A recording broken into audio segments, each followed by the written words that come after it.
My 4-year journey in this amazing chamber has me feeling very grateful and humbled. And the privilege of serving in this chamber has impacted my life forever, and I'm truly thankful for that. I made history in my nearly decade of service to my Taylor community. In 2013, as the first person of color elected to the Taylor City Council, and in 2018 in this chamber, becoming the youngest Latino legislator to ever be elected to the Michigan legislature. However, my path in public service wasn't a conventional one. I'm the first person in my family to enter politics. And let me tell you something. I grew up in the hood, so the expectation to succeed is the low bar. And to become a state legislator was simply unheard of. The very fact that I'm standing before all of you today and giving these remarks right now is the epitome of the greatness this country has to offer. No matter what you look like, black, brown, it is possible to have a seat at the table, and it's up to you to serve the people from that seat. I want to take the opportunity to recognize our hardworking Democratic Central staff for all the commitment that you've given to our caucus. Former Chief Dixon and our House Sergeants for keeping us safe, and all of the other staff that make this chamber run smoothly, I thank you. As many of you know, I started off my service as a legislative staffer before being elected as state representative for Michigan's 12th House District. Staff are never adequately recognized for their importance to this puzzle we call the legislature. That is why I find it important to give them thanks and recognition they deserve, because without them, this place simply would not run adequately. In the spirit of giving thanks, this leads me to recognize some of my amazing staff, some of whom are in the gallery right here with us today.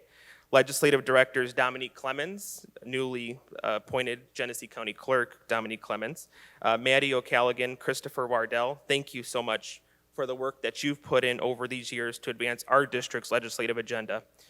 Our office has been one of the most successful in passing legislation, and for that, I'm forever grateful to all of you. To the amazing Angela Osborne, our office mom and constituent relations director, you've been the glue that has kept our office together for 4 years, and I'm beyond grateful that you've joined our team at the beginning and have stuck with us all the way through. You're a great friend to Amira and I. I'd be remiss if I didn't recognize and thank all of the wonderful interns that we've had in the 12th District House office. Thank you so much for working so hard for my constituents. To my residents of the 12th House District, my beloved Taylor, Romulus, Van Buren Township, thank you for believing in me to be your voice in the people's house. You took a chance on a young 2-term city councilman and hope that you're proud of what we've been able to accomplish together. I will always carry with me what an honor and privilege it's been to serve our community in this chamber. My Democratic caucus, thank you for your service to our state and respective districts.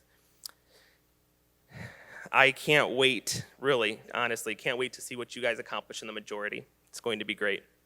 John Churkin, Sarah Cambenzi, Frank Liberati, Tulio, Father Liberati, Terry Sabo, and my clubhouse brothers, Ty Carter, Richard Steenland, and Kevin Coleman.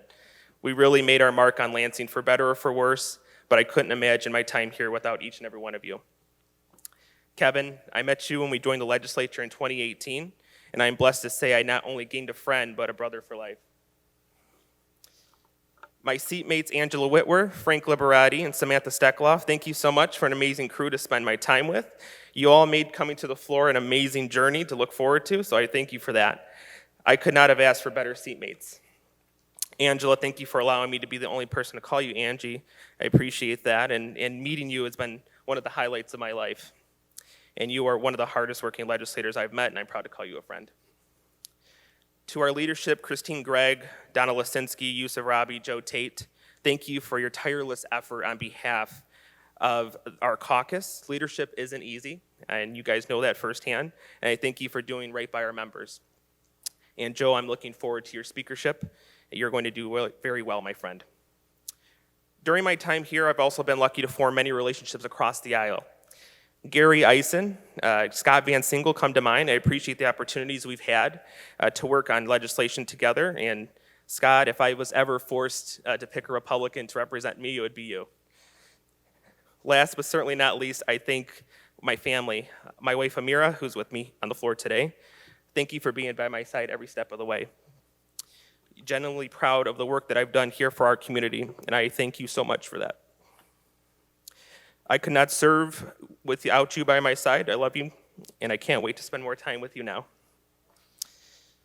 My sisters, Julie, Tristan, and Carmi, Mom, Carmen, Uncle Randy, and Michelle, cousin, Elise, Leah, Nathan, Kayleen, thank you for always having my back, and I appreciate and love you all. Colleagues, this is part of the speech where I'm supposed to bid you farewell.